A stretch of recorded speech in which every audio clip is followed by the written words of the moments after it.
What's up, everybody, and welcome to the Game of the Week show, episode number 7. I'm your host, Matt Southwell, and on my right is the ever-present Dan Gilbert. Hi, everyone. Looking very sharp today. New haircut, is that? Yeah, it is this morning. Football season's in full swing, and it's a bit warm running around with all of what was up there. I appreciate that you take the time and effort to look good on this show. It's about the only time I could do it. And on my left, Ashley Dye. Not quite taking the sharpness so seriously. Yeah, it was a last minute dash down here, so the hair never happened today. Yeah. So it's a bit. Well, we're grateful you're here. Yeah, we'll take that.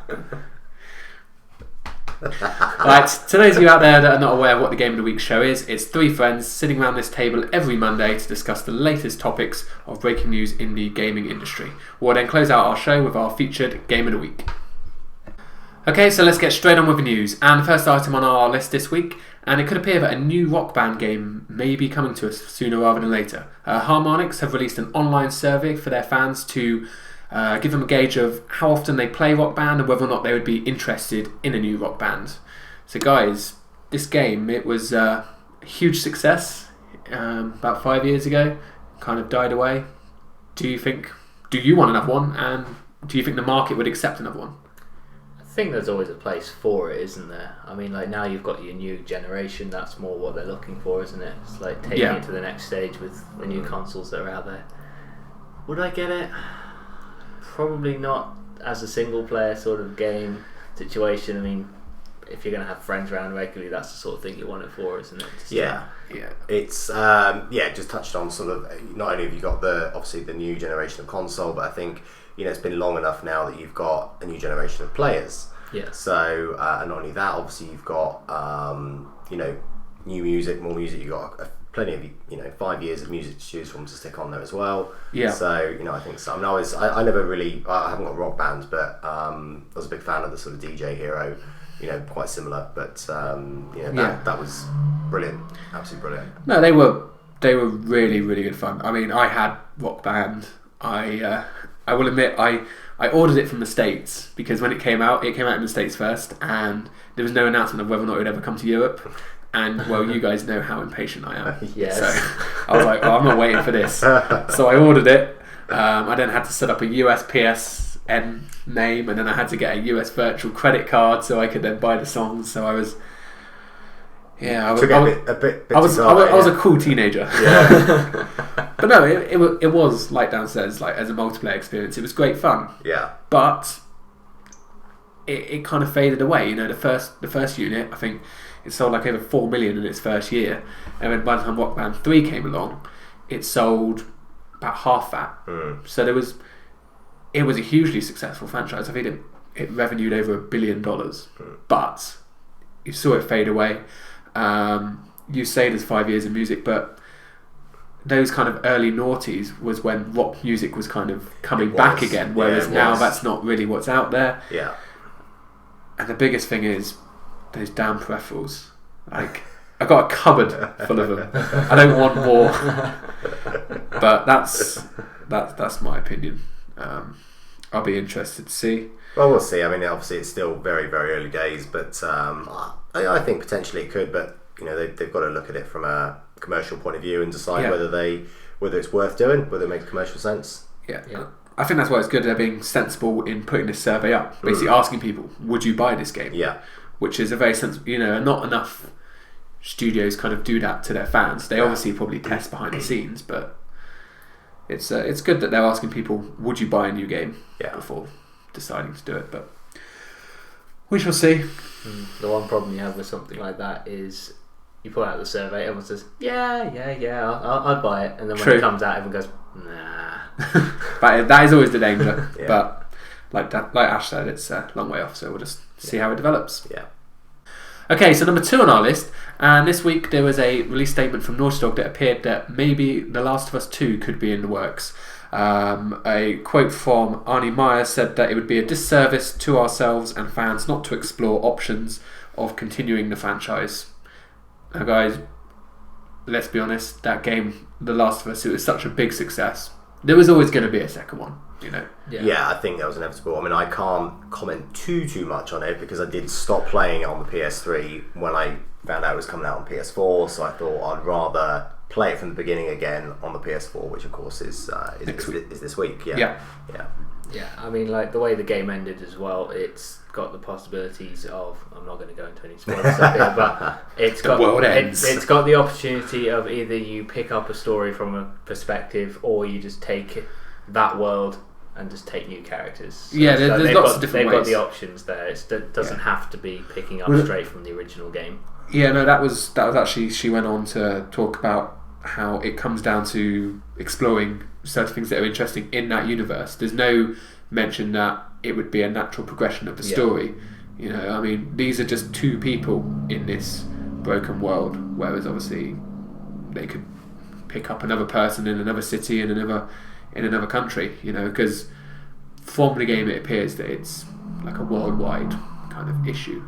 Yeah, but I'm sure there's going to be another game. I'm sure it's going to be a huge franchise because it just made too much money to not make a sequel. Yeah, it might take a while to come out there because you've got a lot of the key people from that currently working on the next Uncharted game. True. So until that wraps up, you're probably not going to see a massive amount of development. Yeah, so I would imagine unless they want to bring new people on board to take on the next Last of Us. Well, yeah, the issue came from that was the people who were working on Uncharted left, so then they brought the Last of Us guys on. Those guys over. Yeah. So it all depends on how Naughty Dog want to take it. So we're probably saying Uncharted next year? Do we think 2015? You'd hope next year. We'd hope next year. It's not been announced. With the amount of sort of like teaser stuff that's come out now, you'd like to think that they're moving towards a maybe late next year release. So then you're probably talking 20. Huh? They better be. Yeah, it's long enough to wait, but this game maybe 2017, so there's nothing to get too excited about just yet. Absolutely not. Just go out there and buy the new version, the remastered version coming out this week. Enjoy like it, Ash will be, and I will be, and Dan might be, but might not be. I only just played the.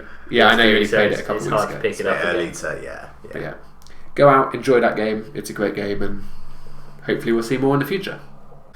Okay, number 3 on our list, and there is some bad news this week. Dan, why don't you tell our viewers what that is? Well, Battlefield Hardline has now been delayed until early 2015. It's meant to release in the late 2014 window, along with just about everything else. Yeah. They've had their beta out, or beta, depending on where you come from, out for a while, and they've had feedback from it, and straight out of their blog as to the reason why it's been delayed, and it's in regard to the feedback, and the quote I've got here is, "This feedback also spurred us to start thinking about other possibilities and way we could push Hardline innovation further and make the game even better. The more we thought about those ideas, the more we knew we had to get them into the game you will be playing. However, there is only one problem: we would need more time that we didn't have if we decided to move forward with launching in just a couple of months. We decided that the right thing to do was to take more time to ensure Hardline is the best, most innovative Battlefield experience that we can give to you, our fans." Yeah. So basically they've just had feedback, people have said we want this or we would like this. The developers have gone away and thought, yeah, that sounds like a good idea. And they've just gone, well, to get it in there, need the extra time. You don't mind so much if it is just, for good reason, and ultimately it benefits the gamer. It's not that much of a delay, let's be honest. I mean, it's a couple of months, a few months, yeah.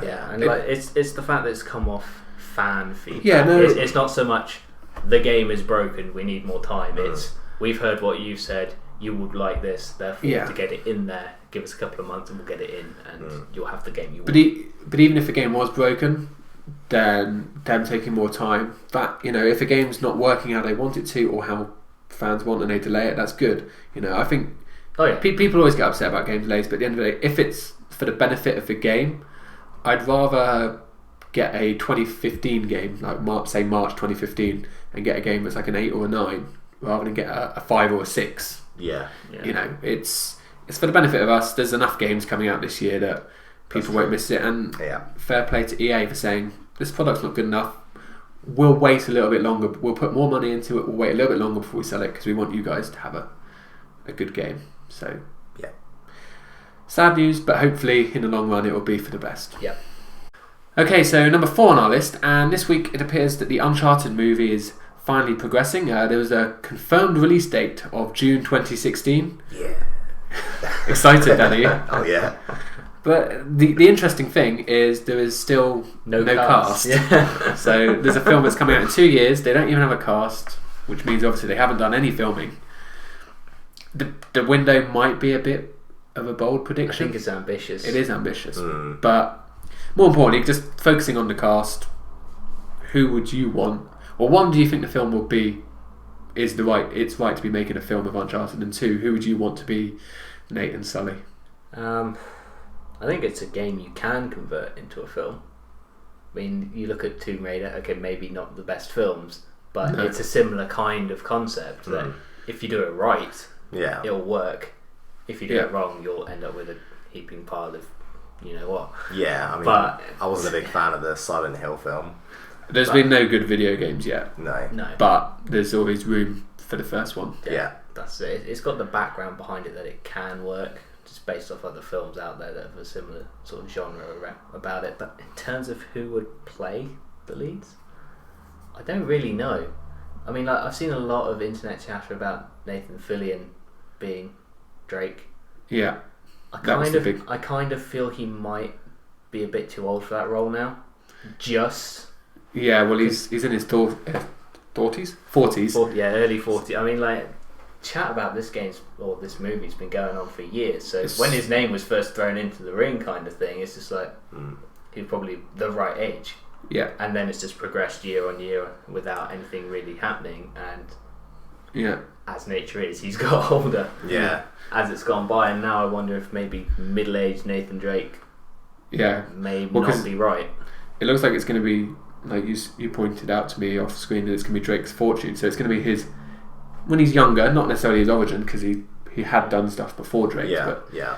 You got any suggestions, Ash, or are you just open to anyone? I'm pretty much open to anyone. I think if it fits, then you know, we'll review it as and when. I think there are far too many, you know, even unknowns out there. I think that would play the character well. I think it's you guys know anyway. Personally, Uncharted is by quite a long way my favourite sort of game ever. I mean, I have played them all to the death, and you know, I love the story. I love the general gameplay itself. So the movie I would be, you know, really excited for. But I think as long as it fits, you know, I think anyone.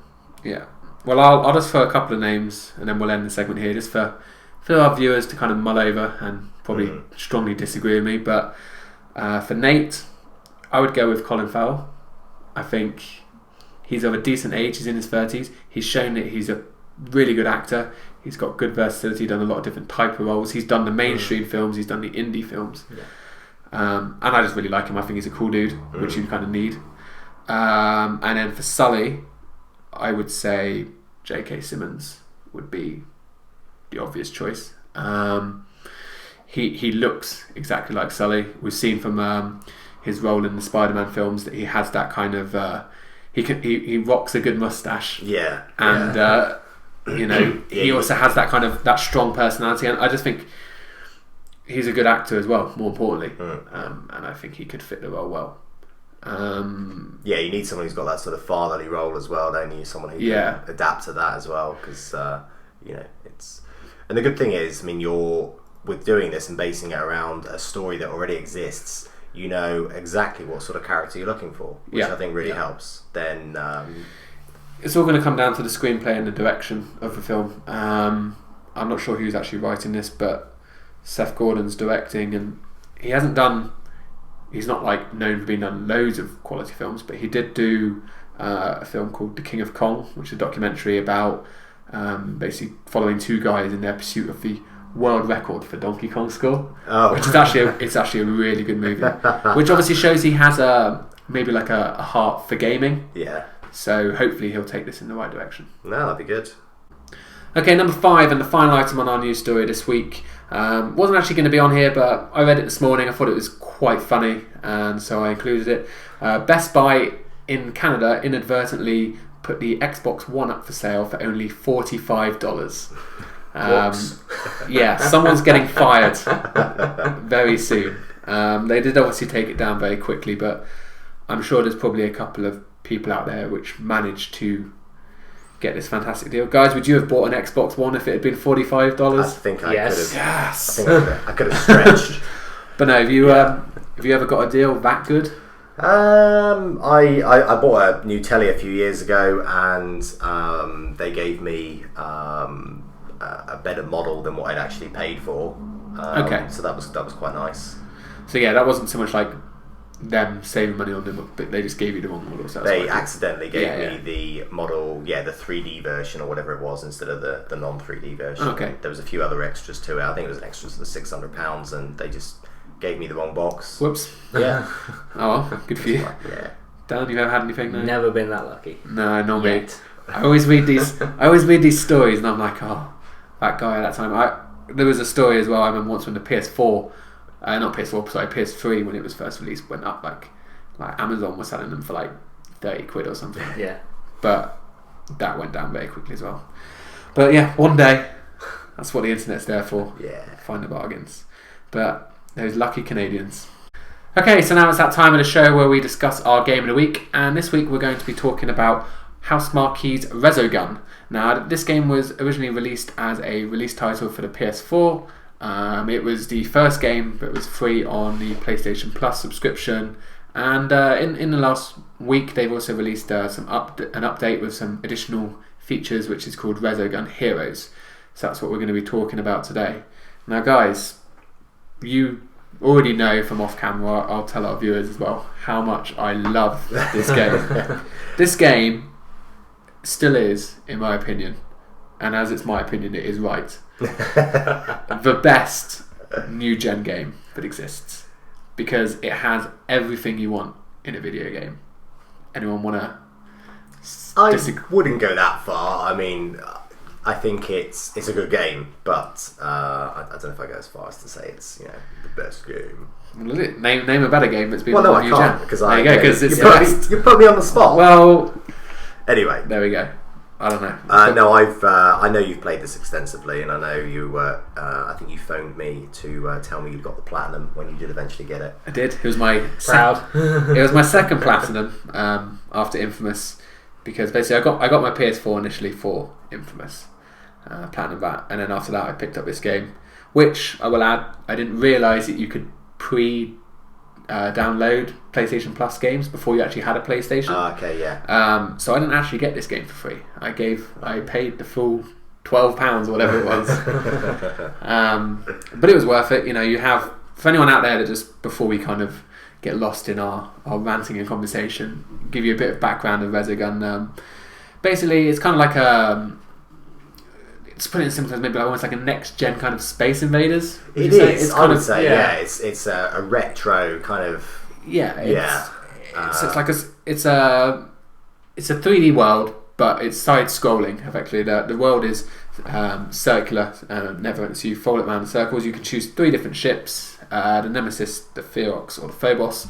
And basically, what you have to do is shoot down various kind of enemy ships and other kind of targets, whilst at the same time you're having to try and save the last humans is what is the target, which are basically kind of like trapped in these jails that you can free by kind of shooting the ships down. I'll be putting a load of gameplay over this so you can actually see it, because I think it's easier to watch or play than it is to explain it. It is. But I think that the closest resemblance you can get is that it is like a next gen Space Invaders. It is just like that. Yeah. But it's just, Dan, you played a little bit before for the first time. I know you hadn't played it before, and like, what were your first impressions? Can you understand the addictive nature of it? Because it's so simplistic, and to me, the second I started playing it, I knew that I was going to play this for a long time. I can understand why you would pick it up and play it for a while. I mean, like, for me, it was very easy to pick up and basically go with it and understand what I was doing. I mean, like, you actually commented on it while we were going through it. It's just like, I just picked up and got on with it. So it's very simple to do that. Yeah. Me personally, I won't be going back to it just because I've got other things. Okay. He's nice. I know. For me, it's a game that I'll pick up, I'll play for a bit, and I'll put it down again. I don't get heavily addicted to it, but it's one of those that I every now and again, and because it's with the PS4 abilities just to flick between a game rather than putting a disc in and all this, it's one of those that you can just flick to for half an hour, and then you can flick to another game, and it's. But going back to something we did talk about before was one of the reasons it does have that addictiveness to it is it's the high score system. Yeah, it's the going back and wanting to beat a high score, beating a friend's score. It's Trials Fusion all over again. Yeah, it's exactly that. It's that concept which I get. As people always want to be on top of the leaderboards compared to their friends and so on. It's bragging rights. It is, and that I get. Yeah, that's the simplicity of it. You can.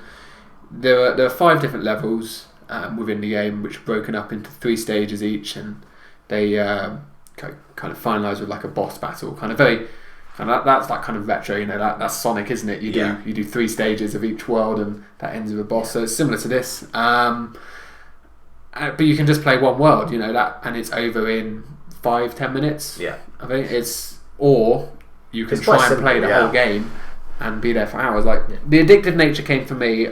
I'll be honest, it was enjoyable, but my decision to chase that platinum was because I didn't have the high score competitiveness because none of my friends had really played it extensively. I think, like you said, you'd played it, but I beat your scores easily. Early on I played it a bit, but it's one thing I would say actually is it was the first game, because it was done on PS4 release. It was the first game that I had to hand that harnessed the speaker in the DualShock 4. Yes. And when you first get that, it was, and even now there's still not that many games that really harness that. It takes you by surprise the first time your controller's talking to you. Yeah. It's but it's a nice little add-on. It's a nice feature. I do like that feature. I remember, I think we all talked about it before the new consoles came out, that it kind of sounded like a little bit gimmicky and like a bit pointless. But where games use it properly, I think it works really well. It kind of when it speaks to you, it makes you feel more like kind of you're in the ship, because it's like the sound, kind of the way you hold it, obviously it submerses you. And there's been other games that have used it really well. Infamous again was one that used it quite well. It did, yeah. And the sound effects on there. I know you guys probably haven't played it, but Transistor uses it really well as well. But then there's a lot of games that, like you say, still don't use it. Yeah, there is. But it's a good feature. The add-on, Resogun Heroes.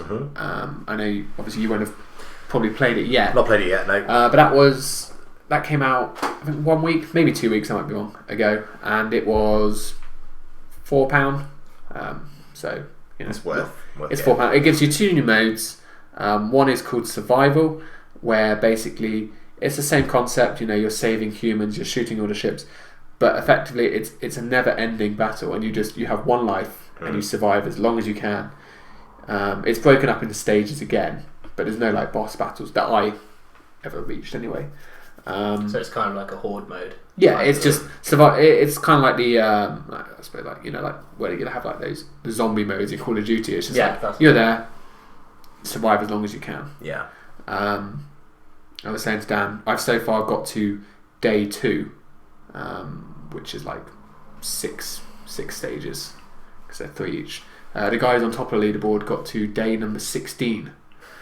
So I got a long way to go if I want to be top of that leaderboard. Yes. And bearing in mind this game's only been out a couple of weeks, I'm sure someone will be beating it very soon. Yeah. It'll be you, won't it? No, it won't. I'm not. I like to think I'm good at the game, but I'm not that good. I'm not number 1 in the world good. Yeah. Top 10. The other mode is Demolition mode, which I don't like as much as Survival. You've played the game. Basically, you just have bombs. That's what Demolition mode. But not the way when you use bombs in the games. By the way, it basically kind of wipes out every enemy on that level. Yeah. Whereas in Demolition, you still have a bomb, but it's like a pulse bomb, so it blows everything in a certain radius, not the whole map. Yeah. Otherwise, it would be a pointless mode. You just sit there spamming the bomb button. Yeah. So and that mode's quite fun. I'm already inside the top 10,000, and I've only played it about 5 times. But just like that little subtle brag there. Yeah. But it just didn't feel like Resogun to me because, like you said, the Resogun feature is that shooting everyone and the swift movement and everything, and that kind of just it felt a little different. But yeah, there's definitely some strategy to the game as well. Obviously, you've only got a set amount of different weapons to use, and it's knowing when to use them, how to use them, where to use them, and there is strategy there definitely. So it's I like the game. I do like the game, but it's not a game that I'm addicted to. That I would just sit and play. No. Although that may happen when I start. When I get better at it, I might sort of think, oh yeah, the platinum, I could do this. You could do the platinum, I think. Yeah. When I first started, I looked at those trophies. I'm sure I told you, and I was like, there is no way I'm getting a platinum on this because I suck. But I think I'm chasing platinum number 10 now, so it's a good one to get. It's a good one to get. It's you notice, like, you probably as you were playing it, like how much more competent you got in the game, like very quickly. Yeah. Because you start off. When you start learning the tactics, you start learning when to use the boost and the overdrive and the bomb and everything. And like I said, it's a strategy game, and you get better without even realising that you're getting better. Yeah, well, the game forces you to.